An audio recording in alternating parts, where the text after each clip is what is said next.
మనందరి విశ్వాసాలు, నమ్మకాలు వేరువేరుగా ఉన్నప్పటికీ వాటన్నింటిలోనూ ఒకే ఒక కామన్ పాయింట్ ఉందని ఎప్పుడైనా అనిపించిందా? ఈరోజు మనం అలాంటి ఒక సార్వత్రిక అభ్యాసం గురించే మాట్లాడుకోబోతున్నాం. అదే దైవాన్ని నిరంతరం స్మరించుకునే కళ. మనలో చాలామందికి జీవితంలో ఏదో ఒక టైంలో మనకంటే ఒక గొప్ప శక్తితో కనెక్ట్ అవ్వాలి అనే ఒక కోరిక కలుగుతుంది కదూ.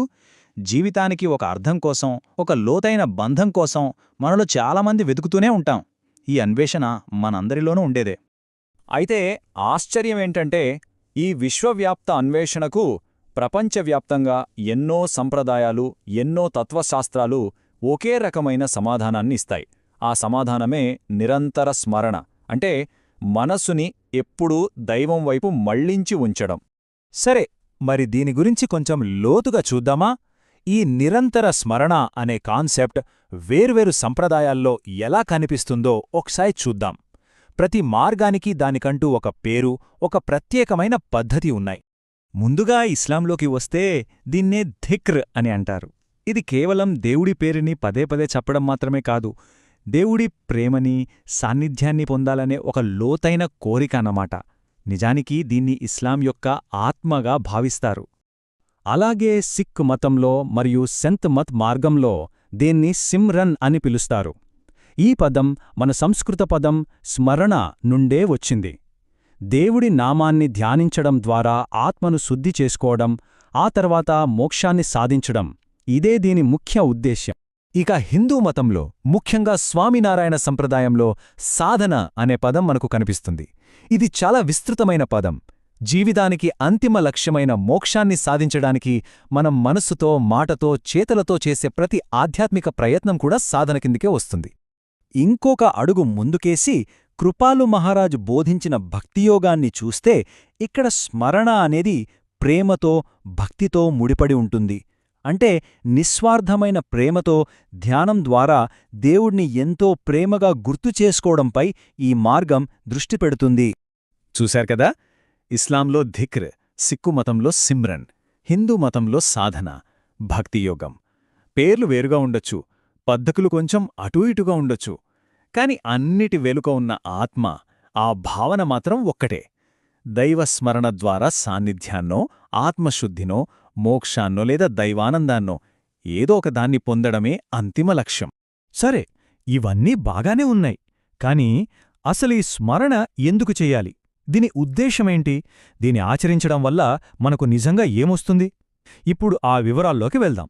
దీనివల్ల కలిగే ప్రయోజనాలు కొన్ని చూద్దాం.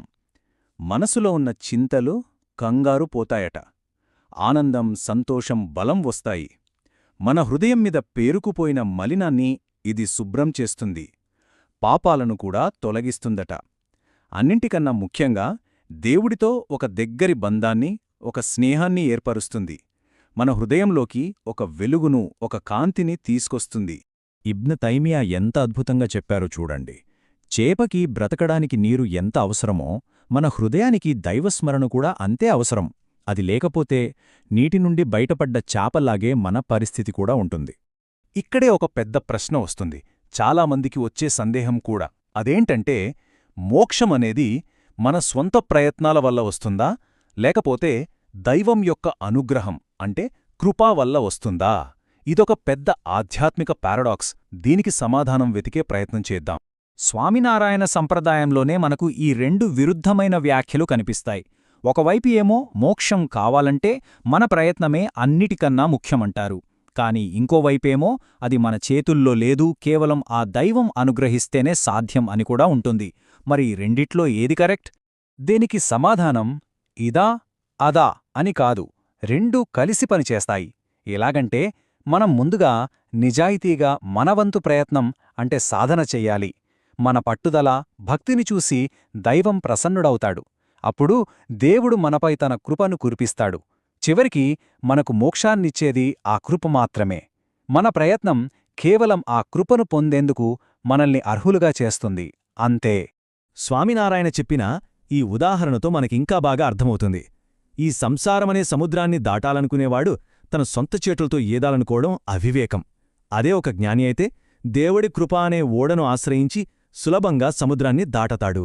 సరే, ఇప్పటిదాకా మనం థియరీ గురించి చాలా మాట్లాడుకున్నాం. ఇప్పుడు దీన్ని కొంచెం పర్సనల్గా చూద్దాం. ఈ స్మరణ అనేది ఏదో యాంత్రికంగా చేసే ఒక ఆచారం కాదు, అంతకు మించి అదొక లోతైన, ఎంతో సన్నిహితమైన బంధం. కానీ ఈ అభ్యాసం వ్యక్తిగత అనుబంధంగా ఎలా మారుతుంది? అంటే కేవలం కొన్ని నియమాలను పాటించడానికి, ఒక వ్యక్తిగత సంబంధాన్ని ఏర్పరచుకోవడానికి తేడా ఏంటి? సమాధానం చాలా సింపుల్. మనం ఈ అభ్యాసాన్ని ఒక నియమంగానో ఒక ఆచారంగానో చూడటం మానేసి దాన్ని ఒక సంభాషణగా చూడటం మొదలుపెడితే ఆటోమేటిక్గా అది ఒక సంబంధంగా మారిపోతుంది. అవును, స్మరణ అంటే ఆ సర్వోన్నత శక్తితో ఒక పర్సనల్ బాండ్ని, ఒక రిలేషన్ని ఏర్పరుచుకోవడమే. ఏ బంధానికైనా కమ్యూనికేషన్ చాలా ముఖ్యం గదా. దైవంతో బంధం కూడా అంతే. ఆ సర్వోన్నత శక్తి మనతో మాట్లాడటానికి ఎప్పుడూ సిద్ధంగానే ఉంటుంది. మనం చెయ్యాల్సిందల్లా మన ధ్యాన సాధన ద్వారా ఆ సంభాషణను మొదలుపెట్టడమే. ఈ సంబంధాన్ని మనకు నచ్చినట్టుగా, మన అవసరాలకు తగ్గట్టుగా మలుచుకోవచ్చు.